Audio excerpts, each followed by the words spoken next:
guys, welcome back to The Bright Side. Macy here, The Bright Side Girl. Today we're doing my top 20 reads of 2020 part 2. So we're going to be talking about the audiobooks that I listened to, the top 10 audiobooks. Just in case you missed it, I posted my top 10 physical books just a few hours ago.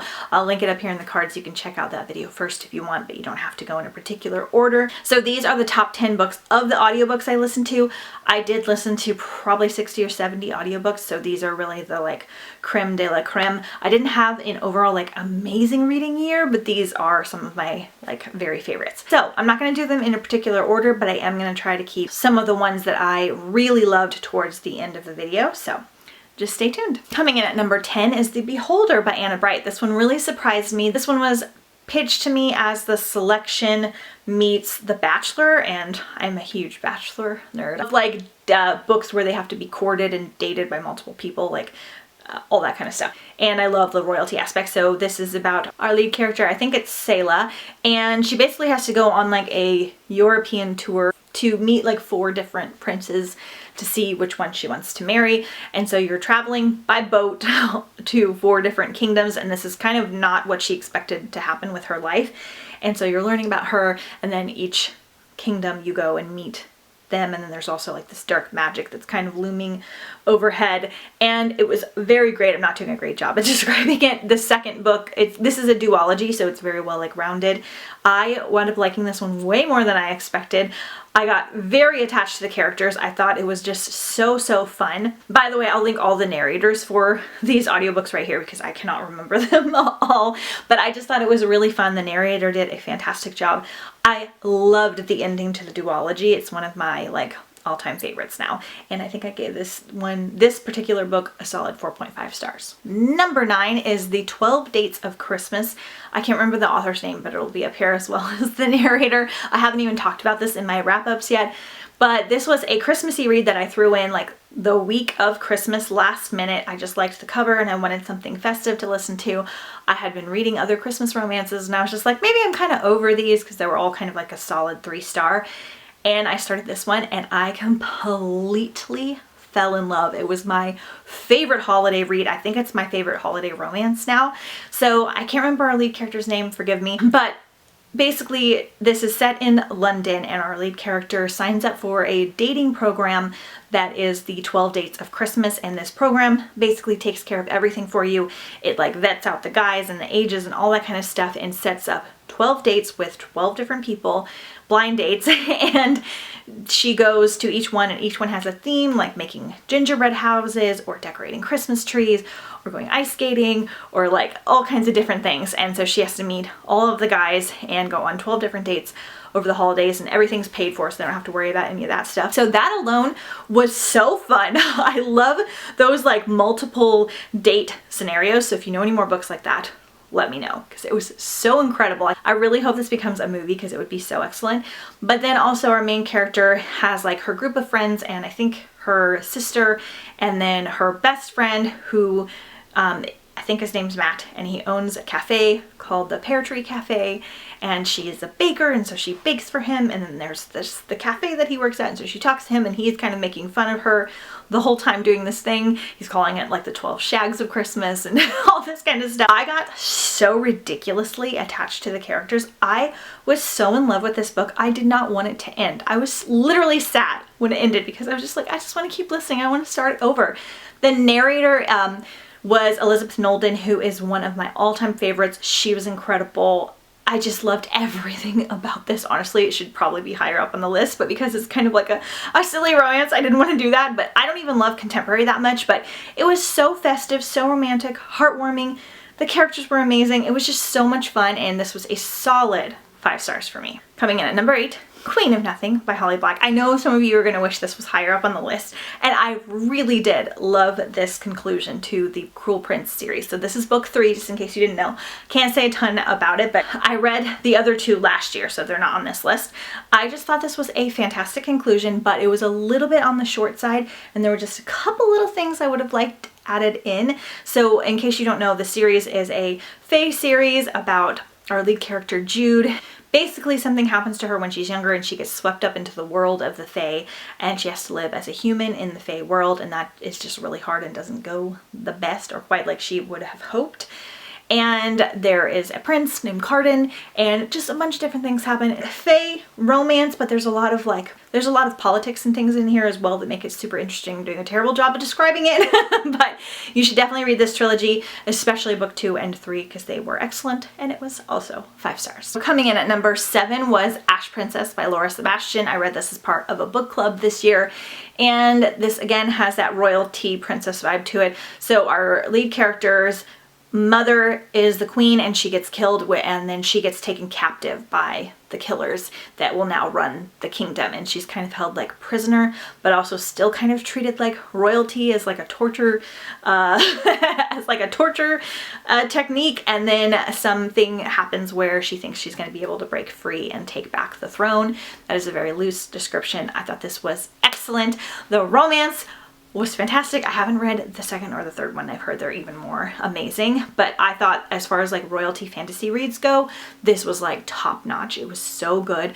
I really, really liked the romance, at least what I think is happening right now and where it's going in here. And I loved our lead character. I thought she was really just feisty and smart and thought things through, and there's just a really cool magic system in here, and I really enjoyed it, and I can't wait to continue on in 2021. Coming in after number 6 is TheOne by John Mars, another big surprise for me. So this is a dating thriller. It has a really cool concept. It is basically set where we have figured out how to like read each other's DNA and determine who your one person is. And so you get to like do your DNA with this company, and they will tell you who your one person is. And so when this technology comes out, a whole bunch of unexpected things happen. Basically, like people will be married already and do the technology and find out that their one person is not their married person. So they have to decide whether they believe what's happening or whether they think that it's not true and stay together. And then people wind up finding out a bunch of different things about themselves and wind up like matching with people that maybe aren't the best for them, even if they are the one. And it's really, really interesting. I think you're following 3 or 4 different character timelines, but they're kind of all happening at the same time. And it's so excellent. It was so thought-provoking and so intense and really dark. There's one character in particular that has a very dark timeline, so just keep that in mind. It has a lot of very dark themes in here, but I thought it was so interesting. I just couldn't wait to find out what was going to happen, and I just thought all of the different scenarios and characters and everything, I was just blown away with the writing. So I can't wait to read more from him, because I thought this was excellent, and it was also 5 stars. Coming in at number 5 is Supernova by Marissa Meyer. I listened to this entire trilogy on audio, so this is book 3 of a trilogy again. I love Marissa Meyer. She is currently my favorite author purely for the fact that I love all of her books to some capacity. They're so amazing. So this is the 3rd book in her superhero series. It's set in the future, and we basically have superheroes. They've just kind of come about, and because of that, we've gotten some super villains, and basically they're like separated, and they're in different clans, and they're kind of like battling back and forth. That's a terrible description, but our lead character grew up really believing in the superheroes and then kind of getting let down, and so she kind of infiltrates the superhero world to kind of discover things about herself. And just a bunch of different things happen. We're following Nova in the 1st book, who is basically with the like bad guys. Gosh, I can't remember their name. I don't know why. And then Adrian, who is the son of the 2 head superheroes that are basically like, I don't know, like the presidents of the superheroes. They basically interact, and a bunch of things happen. You learn about a bunch of different superheroes with a bunch of different superpowers. It's set in Gatlin City, which is a lot like Gotham City to me. At least that's how I pictured it. I didn't know I liked superhero reads until I read this series. I know this is the first one is my friend Brittany's, like one of her favorite reads of last year. This one was so wonderful. It wrapped up great, even though I still have a couple questions that need answered. They're all super, super fantastic. It's one of my favorite trilogies ever. Our narrators are Rebecca Solar and Dan Bittner, who are also some of my all-time favorites, and they go great together. So I absolutely love this, and again, 5 stars. Coming in at number 4, The Bone Houses by Emily Lloyd Jones. This one, again, I mentioned this in the last video. I picked this up purely because it had the owl crate cover, and I was like, I'll give it a shot. If I don't like it, I can sell it or trade it. And if I do like it, then I can keep it. And I was blown away because I don't think I would have ever read this one if I hadn't have just happened to find it at like a used bookstore. This is about our lead character, Rin. She basically only cares about 2 things, her family and her graveyard. Her parents are dead, and so her and her siblings are trying to kind of like scrape by. And she is a grave digger. Basically, there is a magical spot in the woods where the bodies that are buried will come back to life, and she basically is in charge of putting them back in the ground. And at this point, because she does a good job and our family has done a good job, and because it's so far out in the woods, people in town are starting to not really believe in it anymore, and the like myth and legend of it is kind of fading away, and she's kind of trying to remind people that it is a real thing and they do need to pay her to take care of this. And then she discovers something one day in the woods and has to go on a whole journey, and it's so incredible. I listened to this in one day for Not So Scary-a-thon, which was my Halloween themed readathon this year. It does have those like spooky, creepy vibes, but it's not like full on scary, even though there's a lot to do with like bodies coming back and like witchy magic and stuff. It's got that old-timey, old-fashioned feel to it. The love interest in here is fantastic. The ending was just incredible. I absolutely adored this. Our narrator was amazing, and it was a very surprising 5-star read for me. Coming in at number 3 is Nevernight by Jay Kristoff. I finally read this one. I haven't continued on yet. I absolutely loved this. It did take a little bit to get into. I will warn you, the beginning part of this is freaking weird and confusing, and I don't really think necessary, but hang in there at least to 100 pages and you will be completely hooked. It's about Mia, who goes to assassin school, and she's basically wanting to get revenge for something.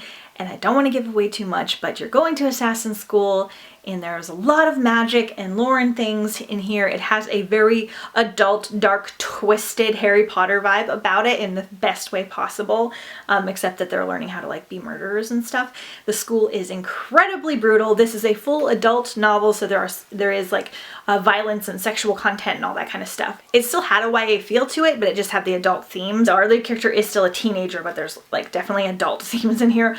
I thought it was amazing. I'm very upset about the ending. I probably need to reread it before I continue on because there was so much detail. I read this for book club and completely fell in love. I don't even know how I've waited this long to continue on with the series, but it is super fantastic. I'm sure you've heard of it. I gave it 5 stars. Just hang in there for the beginning part. And our narrator was incredible. Coming in at number 2 is Sleeping Giants by Sylvain Neuvel. This is the full trilogy is going on this list, and this single-handedly just about got me through the worst parts of 2020. It was a great distraction, which was kind of ironic because it was kind of an apocalyptic-esque theme to it. But this is an adult sci-fi novel, and basically what happens is one day a young girl stumbles into a hole, and when they come and find her, they realize that she's actually resting in a giant metal hand, and all the scientists and everything are freaking out. They're like, what is this hand? Where is it coming from? And they start to find different like metal body parts across the world, and then chaos kind of ensues in the scientific world, the AI world, and it is so incredibly good. It's told in like chat logs, so you're going back and forth. It kind of has that Illuminae vibe to it, but it doesn't have any of the like extra stuff that Illuminae had. But the narrators for this were absolutely amazing. It was a complete full cast audio, and I highly recommend listening to this over reading it because they did such an amazing job, and there was sound effects and they were going back and forth. I gasped. I was completely just sucked in. I really want to read it again because it was that good. And I was just like heartbroken and heartwarmed, and I loved all the like sciencey parts of it, but it wasn't like too intense. It was wonderful. This is adult. I don't remember the adult themes being like heavy, but it was just incredible. I highly, highly recommend it. It's one of my all-time favorite trilogies now. Even if you don't like sci-fi, I feel like you might like it. It was so good, and I'm just so thankful that I found this series to kind of turn my brain off and distract me from what was happening around me and kind of give me a chance to just breathe and relax. So I love this series. It has special fond memories for me, and they were all 5 stars.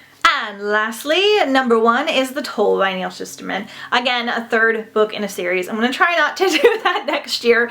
I read this, I finished it like the very last portion of 2020, so I had to put it on this list. This was so amazing. This is my favorite trilogy of all time. Again, this is kind of a dystopian, utopian, sci-fi feel to it. We're in the future and we have figured out how to not die, and because of that we have scythes, and the scythes will go in and basically cull people to decrease the surplus population, but it's this whole art form and there's this whole system and organization around it. This is book 3 in the series, book 1 being Scythe. I highly recommend the audiobooks. Again, they do technically read a little bit slower, but it's because the world building is so incredibly thorough, which I was just fascinated by. I could learn more about this world over and over again. I've talked about these several times in the past, I think in almost all of my last end of the year wrap-ups. I love it so much. I'm completely obsessed. I need to read more by Neil Shusterman. They were just so incredibly well written. I loved all the characters. I was just sucked in. My husband and I listened to them together and he absolutely loved them. I cannot wait to read more from Neil Shusterman. I really hope we get back into this world at some point, because I don't know that we will, because this was the final book. I almost cried. It was beautiful, a great end to the trilogy, and of course 5 stars. So that's it, guys. Those are all of my top 20 reads for 2020. Let me know some of your favorites down below in the comments, especially audiobooks. I love a good narrator. Had a great year, and I just thank you so much for watching. I hope you got some good reading in and have some great plans for next year, and I will see you next time on The Bright Side. Bye!